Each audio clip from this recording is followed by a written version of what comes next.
Good evening, sir. So, muna siyang insertion sort that py. So, diri first nag-declare nag-user input og enter number kung pila ang kapila mag-enter ang user nangay ra siya drag and gi-store niya sa a na variable and then na b na empty na list. So, kana siya. And then diri for I in range a, which is range sa a, pila gi input dira ni user kitay 4. Then number is equal to mangayo na pud siya then og enter element diri na print mo siya enter element. So iyang i plus 1 niya.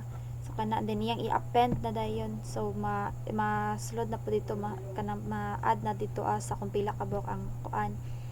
Then diri ang length sa b, which is kini-empty na string kay masud dito sa num. So for I and range 1, which is index is 1 and then num k. So diri nag-sort na dara og katong insertion na sort. So k b I, so iteration. So nagasulod na siya dira sa k. So diri na po j I is I minus iteration I minus 1.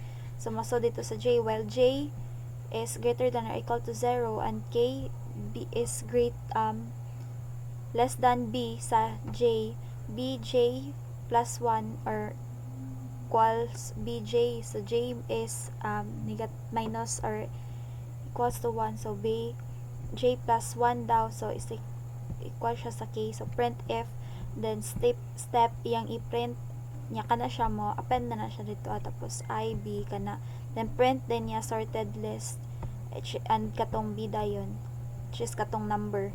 So kapila na siya mag-print, kapila po na siya taman sa mahuman ang insertion niya.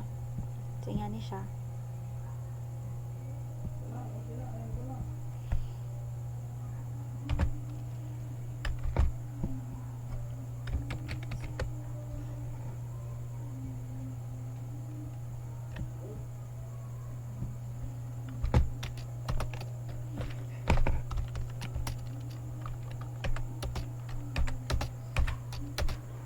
So sorted list 257. So iyang gi-sorted 257.